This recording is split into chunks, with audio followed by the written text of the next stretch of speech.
مان لیجیے تو عمل کی توفیق مل جانا یہ بھی بہرحال سعادت کی بات ہے، لیکن اصل سعادت یہ ہے کہ وہ عمل قبول ہو جائے۔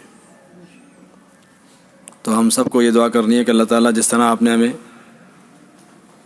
اس طرح قرآن کریم پڑھنے اور سننے کی توفیق عطا فرمائی ہے، اسی طرح ہمارے اس عمل کو بھی قبول فرما لیجیے۔ اللہ کے یہاں بڑے بڑے عمل مردود ہو جاتے ہیں اور چھوٹے چھوٹے عمل پر مغفرت ہو جاتی۔ کتنے واقعات ہم نے پڑھے ہیں محدثین کے، اکابر کے۔ حضرت امام داؤد علیہ الرحمہ بہت بڑے محدث گزرے ہیں، ساری زندگی قرآن اور حدیث کی خدمت میں گزاری، تقریباً 5 لاکھ حدیثیں ان کو زبانی یاد تھیں، بہت ساری کتابیں لکھی ہیں انہوں نے۔ ایک حدیث کی کتاب ہے جس کا نام ہی ابو داؤد ہے، وہ ہمارے مدارس میں پڑھائی جاتی ہے اور اس کو پڑھ کر عالم بنتے ہیں۔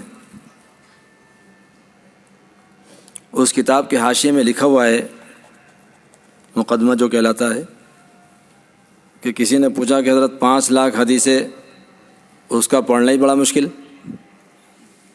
اور یاد کرنا تو اس سے زیادہ مشکل، اور عمل کرنا تو بہرحال ہم جیسے کمزور کے بس کی نہیں ہے، تو کیا آپ یہ بتا سکتے ہیں کہ ان 5 لاکھ حدیثوں کا خلاصہ چند حدیثوں میں کر دیا جائے تاکہ ہم اس پر عمل کر لیں؟ تو حضرت نے فرمایا کہ ہاں، 4 حدیث ایسی ہیں کہ اگر کوئی شخص ان پر عمل کر لے تو ان میں سے ہر حدیث میں 5 لاکھ حدیثوں کا مضمون موجود ہے۔ اور اس میں پہلے نمبر پہ حضرت نے فرمایا کہ انما الاعمال بالنیات، کہ جو عمل بھی کرو نیت کی درستگی کے ساتھ کرو، اس عمل سے ہمارا رب ہم سے راضی ہو جائے۔ اگر نیت درست ہو گئی تو چھوٹا عمل بھی اللہ کے یہاں قبول ہو جائے گا، کیونکہ اللہ کے یہاں چھوٹے اور بڑے کی قید نہیں ہے۔ اللہ کے یہاں تو اس عمل کی قید ہے جو اخلاص کے ساتھ کیا جائے۔ حضرت مفتی شفیع صاحب رحمۃ اللہ علیہ، جو مفتی اعظم تھے، پاکستان چلے گئے تھے بعد میں، مفتی تقی صاحب رحمۃ اللہ دامت برکاتہم کے والد، اظہر کے بعد ان کی مجلس ہوا کرتی تھی، تو ان کے شاگردوں نے ان کی باتوں کو محفوظ کر لیا تھا۔ وہ ایک کتاب نام ہے مجالس مفتی اعظم، تو اس میں حضرت نے ایک واقعہ سنایا جو اس کتاب میں لکھا ہوا ہے کہ ایک دیہات میں ایک عورت رہتی تھی، بڑھیا۔ جب اس کے مرنے کا وقت قریب آیا تو اس کی زبان پر کچھ الفاظ جاری ہوئے، لیکن گھر والے سمجھ نہیں سکے۔ تو پڑوس میں مسجد تھی، کوئی صاحب جا کر کے امام صاحب کو بلا کر لائے کہ ہماری اماں کے مرنے کا وقت قریب ہے اور وہ کچھ بڑبڑا رہی ہیں، ذرا چل کے سن لو۔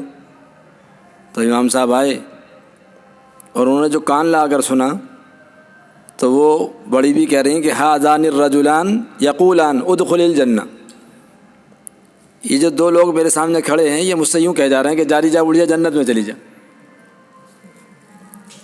تو امام صاحب کو بڑی حیرت ہوئی کہ بھائی یہ تو کوئی بہت نیک خاتون ہے، جنت میں ہی ان کو، دنیا میں ان کو جنت کی خوشخبری سنائی جا رہی ہے۔ ظاہر سی بات ہے کہ وہ قرآن بھی نہیں پڑھی ہوئی تھی، عربی بھی نہیں پڑھی ہوئی تھی بیچاری۔ تو امام صاحب نے پوچھا کہ بھائی بتاؤ یہ کیا عمل کرتی ہیں؟ تو گھر والوں نے بتایا بھائی کوئی عمل نہیں کرتی، جیسے سب نمازیں پڑھتے ہیں ایسی یہ بھی پڑھتی ہیں، کہ نہیں کوئی نہ کوئی عمل تو ہوگا، ضرور غور کرو۔ تو گھر کی ایک خاتون نے بتایا کہ ہاں، ایک عمل تو ہم نے ان کا دیکھا ہے کہ جب بھی تم مسجد سے اذان دیتے تھے تو یہ گھر میں کسی کو بولنے نہیں دیتی تھی، کہہ رہے کم وقت ہو چپ جاؤ، اللہ کا نام پکارا جا رہا ہے، ارے کم وقت ہو چپ جاؤ، اذان ہو رہی ہے، یہ کہتی تھی، اس کے علاوہ تو کوئی عمل ایسا نہیں تھا۔ تو امام صاحب نے فرمایا کہ ہاں، یہی عمل ہے، اللہ کے نام کی تعظیم کی برکت سے اللہ تعالیٰ نے ان کو یہ مقام عطا فرمایا کہ دنیا میں ہی ان کو جنت کی خوشخبری سنا دی گئی۔ تو دیکھنے میں کتنا چھوٹا سا عمل ہے کہ کوئی حقیقت بھی نہیں ہے، لیکن اللہ کے ہاں وہ قبول ہو گیا۔ تو اس لیے اللہ سے قبولیت کی دعا کرنی ہے کہ اللہ تعالیٰ ہمارے اس عمل کو قبول فرما لے۔ اللہ کے فضل سے یہ توفیق ملی ہے، نہ یہ اترانے کا موقع ہے اور نہ یہ فخر کرنے کا موقع ہے۔ حضرت خواجہ صاحب بھی شکر ادا کریں اور ہم لوگ بھی شکر ادا کریں کہ اللہ تعالیٰ نے اپنے فضل سے ہمیں اچھا قرآن پڑھنے اور سننے کی توفیق عطا فرمائے۔ اللہ تعالیٰ ہمارے اس عمل کو قبول فرمائے، اخلاص کے ساتھ استقامت عطا فرمائے، اور پوری دنیا میں اسی طرح اچھا قرآن پڑھنے پڑھانے کا اللہ تعالیٰ ماحول قائم فرما دیں، اور ہم سب کو، ہماری نسلوں کو اچھا قرآن پڑھنے کی، قرآن سے وابستہ ہونے کی، اس کے مطابق عمل کرنے کی توفیق نصیب فرمائے۔ وآخر دعوانا ان الحمد للہ رب العالمین۔